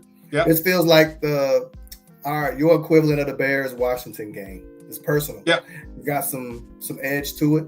Yeah. I agree. I think the Lions, I call them front runners. When they get up on you, they step on your neck. They beat you up physically. They going for 4th downs. They're taking points. They did it to us week 2. Embarrassed us thoroughly. Put 50 on us, I think. And like you said, the previous year with you guys, they came in with bad intentions and did the same thing to you guys. So I completely agree with your take on the mindset of the Cowboys. I don't think this is a game where Shoddy is gonna have to try to fire anybody up. They already know what time it is. Looking at the Detroit offense. And the X's and O's, because as much as I want to hoot and holler and yell and scream, if you can't block and tackle and execute, then that's not don't matter. Don't matter. So that anger only helps if you're playing hard and you're doing things the right way. So you're talking about an offense that has had some injuries up front with the offensive line. I think there's a big question as far as whether or not Brown is playing. He had an ankle injury off of a 1 week, so there's a question as far as whether or not he'll play. He definitely won't be. I'll help you out. Even if he plays, he won't be the same. High ankle sprains, and he got hurt on a roll up, which is a high ankle sprain. And it's hard to bounce back in a week. And the way he cuts, the way he moves, his game is built off of speed, agility, and quickness. And even if he goes, he won't be him doing his normal self. It might actually help you if he does play.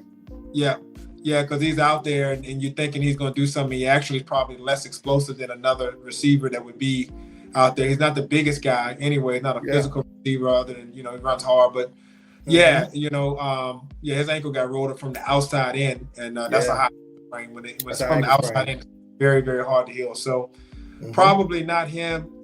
They try to bring Ragnow back from retirement.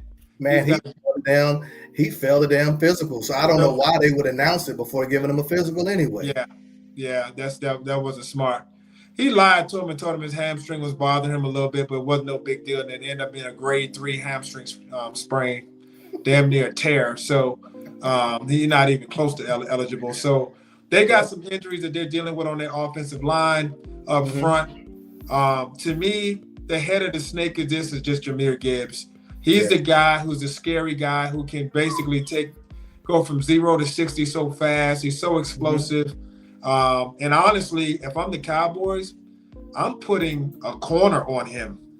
Like I'm literally putting a guy over top of him, and I'm putting some Yeah. legit cover guys on him. I'm not letting a linebacker float out in the flats and just try to cover on him, because he's the one guy who can take a screen, a toss, Right. a pitch, and take it to the house. And so I think you control him and you really make their offense, what we talked Yeah. about with Kansas City against this defense, is make it really hard to do anything. You got to fight for every yard, and it's tough. You know what I mean? And you're 6 and out, not 3 and out, but 6 and out. You know what I'm saying? And it just a grind just to get every point. And so I think that's the best way, is you keep him. And then of course you have Jameson Williams, who's also explosive as hell. He's not the best route runner, and he's not the most consistent catcher, but in 3 plays, he literally can turn the whole game around, because that's how explosive he is. He is, and this is where, initially you guys early in the season you had issues with the deep ball and letting guys get behind you. It would have I been think bad. I think you guys corrected. You guys have gotten that under control. Yeah. Honestly, the scheme that the Tampa 2 actually thwarts a lot of what he's great at, right? Those deep crossers. Those deep shots. A lot of trash in the middle. He's gonna have a lot of trash. You can touch him up. He's not a big guy. So again, you're right. You got to keep eyes on him at all time. Gibbs, I'm in complete agreement. He's special. He's a unicorn. He's not just what I call outside style running back or a scat back. He runs in between the tackles. If you lose gap integrity, he'll house it. And you saw that quite a few times against the Giants. At the end of the day, I feel like you're spot on with your assessment. The big piece, right? Calling these plays, and he took play calling duties away from the offensive coordinator. Against the Commanders. And he was, biting off kneecaps and ankles and everything else. Well, you ain't. Quentin Williams got a lot of meat on that kneecap, so you're gonna be eating a while. Overshown, there's a lot of muscle on that kneecap. Clowney, I know Clowney he's trying to work through an injury. Clark, these are guys where you're not just gonna meathead your way against the Dallas Cowboys. I think Flus actually holds an advantage over when we talk about the head coach, the coaching. Matchup offense versus defense. I think Flus is well more versed in calling a game against Campbell than Campbell would be against Flus. Well, I think the interesting thing with Campbell is, he's gone for it. He's taking these chances and stuff like that. And you talked about it earlier. One of the things that makes him special is him being able to feel the pulse of the team and where the game is going. And so when you have to make a decision, usually to go for it or not, that's usually a head coach's decision. But he's making a decision off of 2 things, what the analytics say, and then your opponent, and then what's the flow of the game. Well, when you got your face in that playbook, you're not necessarily seeing the flow of the game, and you're not necessarily seeing the pulse of the team. No. And so you're going for it because statistically you may say it feels right to go for.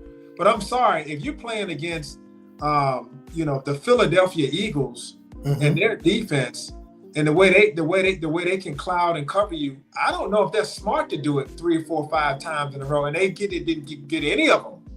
And you saw it very. Like I said, I was rewatching the Packers game, and he did the same thing. He just got pedal to the metal, and he's going for it on 4th down, and he's giving the ball to an aggressive LaFleur. And short fields, and these aren't 4th downs where you're going for it on your 50 or 45 to where the team doesn't get to where you don't get instant points. Those, we talk about how those field goals add up, right? You take 3.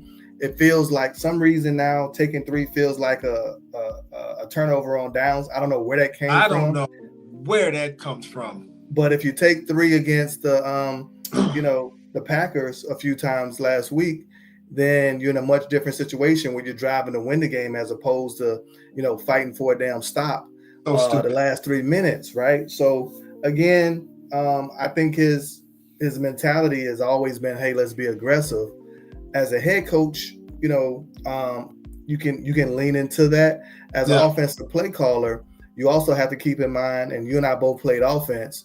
In order to keep confidence up, Yeah. you got to be able to score some points and get some, some Yeah. positive vibes. Every Yeah. drive is not going into the touchdown. But Nope. when you have drives where it's touchdown or bust, that's so stressful, man. When you're Yeah. living in that world Yeah. and against these tough teams, that's why you see a Williams drop a crossing route Yeah. on 4th and 3, and he Yeah. grabbing his helmet. Oh my Yeah. God! Like Yeah. the stakes are way too high too early for no Yeah. damn reason. Yeah. Just kick the ball. Yeah. Hey, they won. They got us not won. They stopped us. We'll stop them. Let the game flow. And I think Campbell's whole I'm gonna initiate this game on my terms. On the gap is closed with them now to where they're not good enough to play that style of football to turn it over on downs twice and not win the game. And still win the game. It's just not. It's just not who they are this year.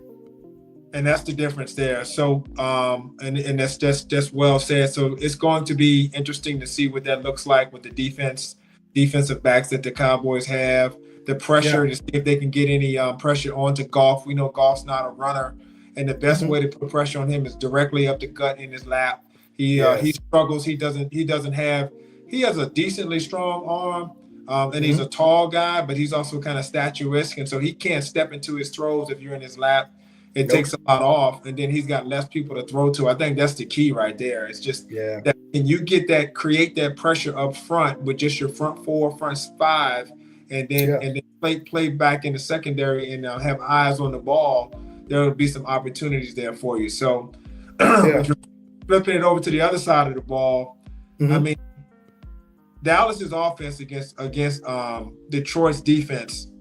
My goodness, man. I mean, their best cornerback is out, right?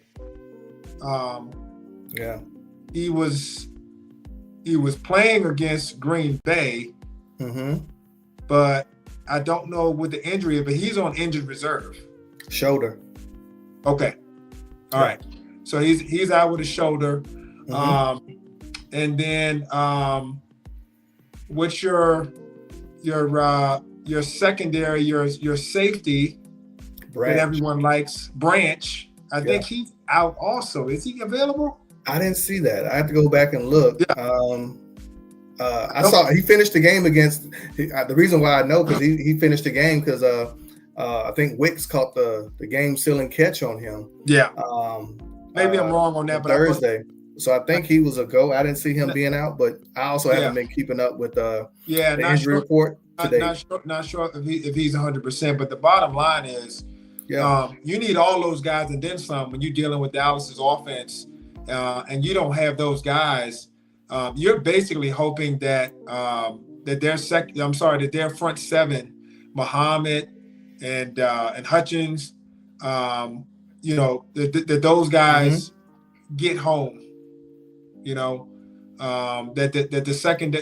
the front 7 gets home and gets to Dak, because if you don't, I don't know if Detroit's secondary can hold up, play in and play out against the Cowboys' offensive weapons. I just don't think so. So at this point, it's about avoiding the peanut punch, the whole fumble situation. Getting the ball knocked out.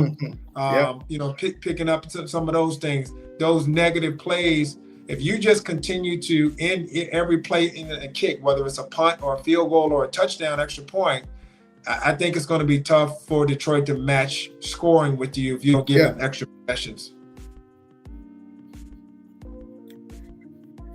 I agree. They're desperate, right? And they walk into this game. I think it's just two different levels of confidence. I think they're desperate in the sense they know they're shorthanded. They're down their best wide receiver. Again, from a play calling standpoint, I think they know they're a little bit at a disadvantage with Campbell calling plays. So I think their normal style, David Montgomery has kind of been a little bit absent here recently.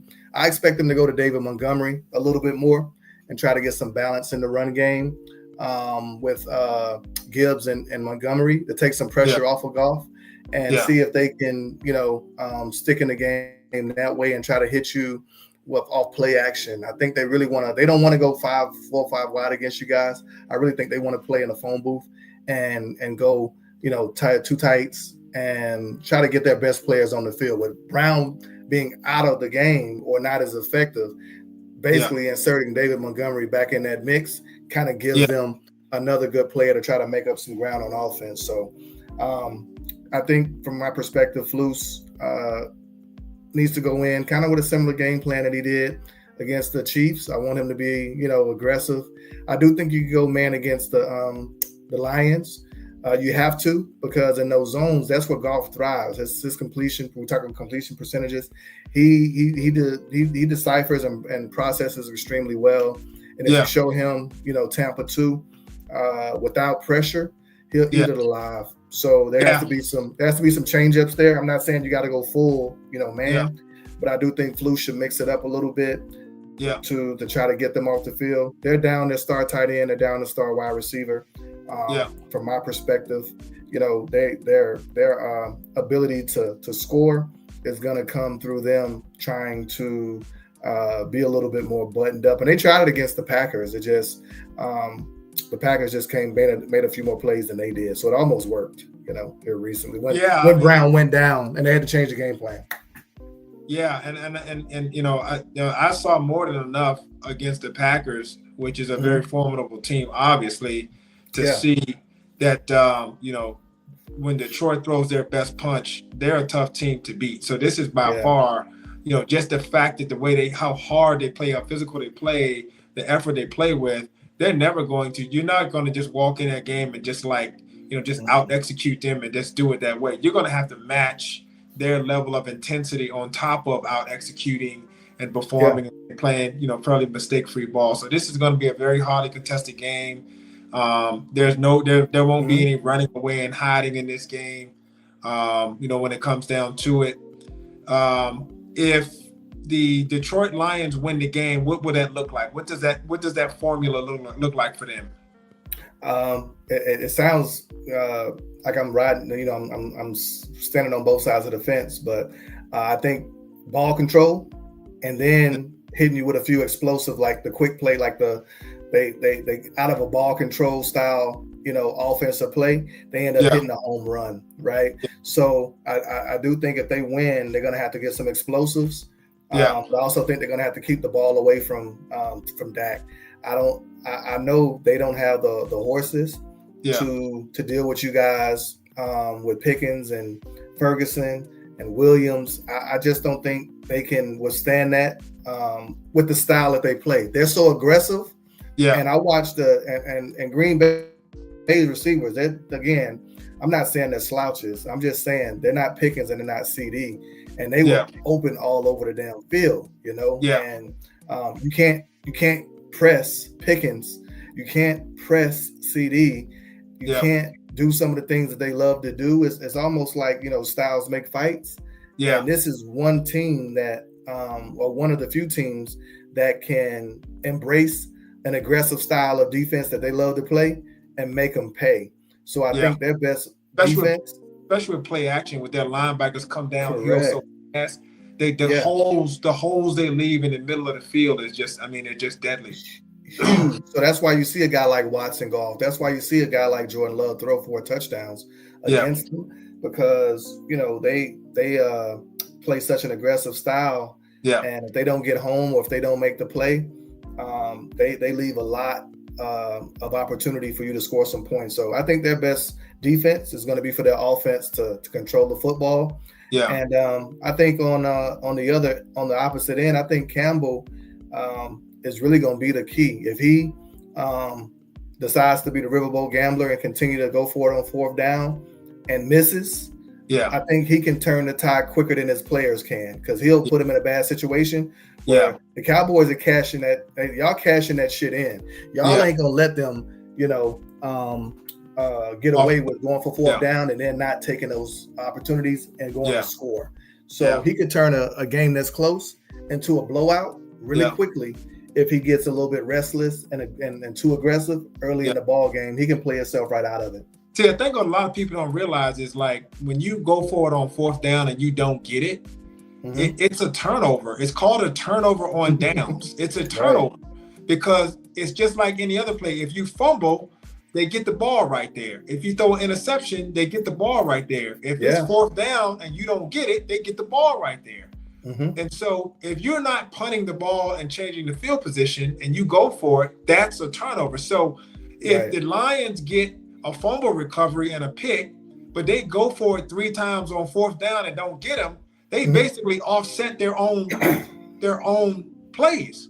But they don't look at it that way. You know, he's not seeing it that way. We've been seeing it that way for the last 3 years, man. I don't understand it.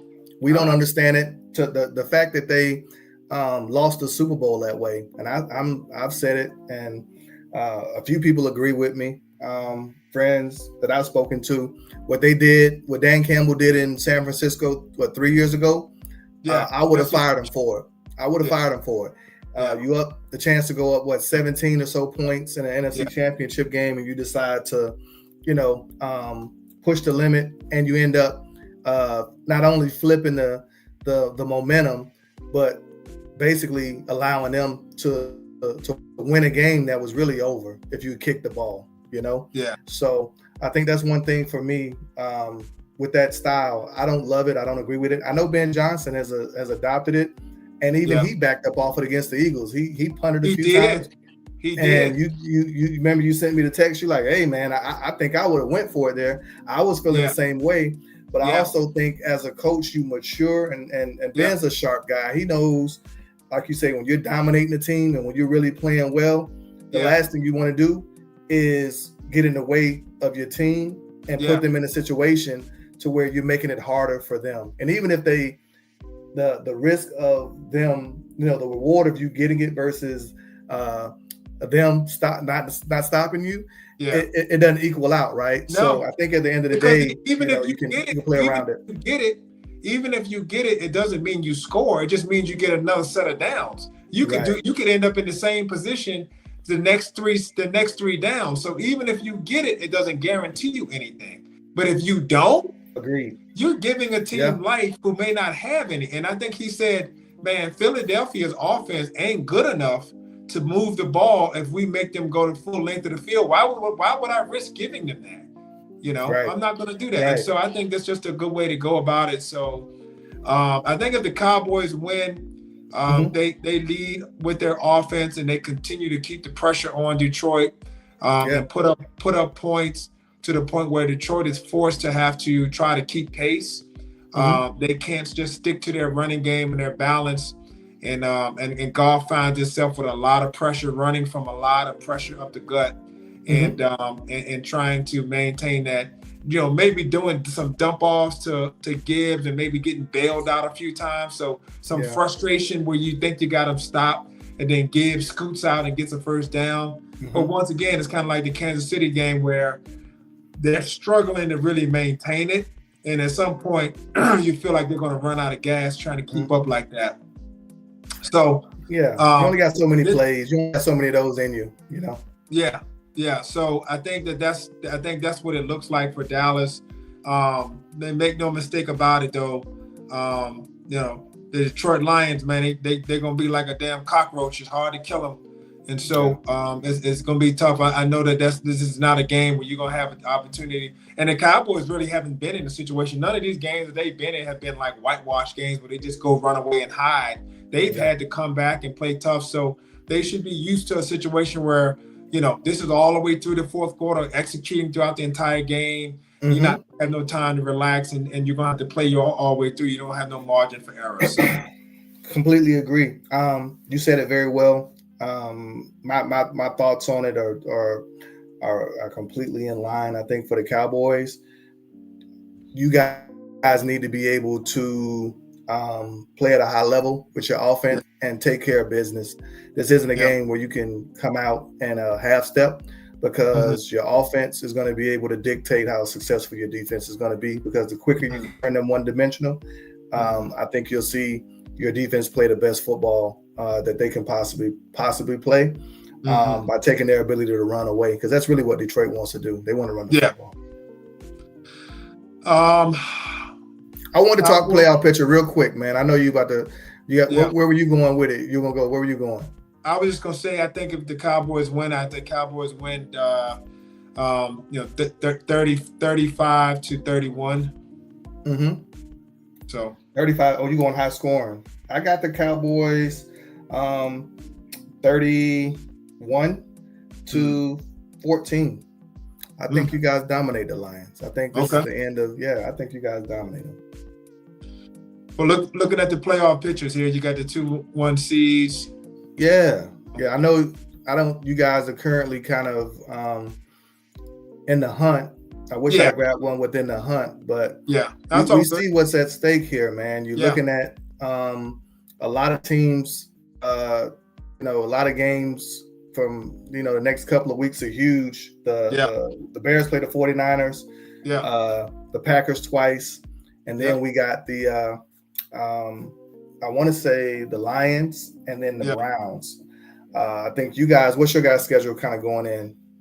Yeah, after this game, you have the Vikings at home, the Los Angeles Chargers at home, and then you go on the road for 2 divisional games against Washington and New York. Right. So I think if you get past the Lions, where I was going, if you get past the Lions, I think the rest of the way you guys should be favored. You got a bright light at the end of the tunnel, and you'll be positioned to where you would have upped your conference wins. And we talked about it. You kind of schooled me on it. I'll pull it back down now, but you kind of schooled me on it. It's not so much. It's kind of who you beat, right? So if you guys can beat the guys, obviously you can only, you knock off the Lions, you knock off the Giants and the Commanders, and then you let the rest of the big dogs kind of take care of themselves, because the Lions, the Bears, the Packers, the Rams, Seattle, we all got to still 49ers. We all still got to fight within our division. So I think we fall back. The pack will fall back to you. It's just a matter of the mathematics of it all working out if you guys went out. It's gonna be a lot of teams playing against each other and battling each other. So I think you're trying to win 1 week at a time, man. So I think this is so exciting, though. So this is very, very, very awesome. And this is what the NFL does every year, man. They match these teams up, and you can never run away and hide. You think you got it, just never do. So man, they flexed us. They flexed our the Week 16 game against the Packers. They moved it to Saturday at I want to say 8. There you go. So we got that another prime time game, and then we got the Lions at the end of the year. So I don't think they don't not play out the string. Even if they get knocked out of the playoffs, I think they want to play spoiler. So for us, at the end of the day, man, like you say, the writing is on the wall. The NFL does an amazing job of keeping everybody invested, even if you're not in the playoffs, ruining somebody else's dream. I used to be, I call myself Spence the playoff Grinch, man. I had a whole Grinch mask, and I would be rooting against people that I'm ruining Christmases and holidays. And I had my Grinch mask. I'll call y'all and, with my mask on. And this year, I saw it. I opened up my closet, man, and it's sitting there, and I just smiled. So, okay. Like I got a mail that saw somebody else. So, we got about a minute. We got to get up out of here. But go ahead and take us home, man. Yeah, man. We're going to wrap this up. This is Mo. This is Harry. This is H&M Sports Academy. Please remember to like, share, and subscribe if you like this content. We're looking forward to this great weekend of sports, NFL, a little bit of NBA action. We'll get back to that next time. But for Harry, this is Mo. You guys have a great night. All right.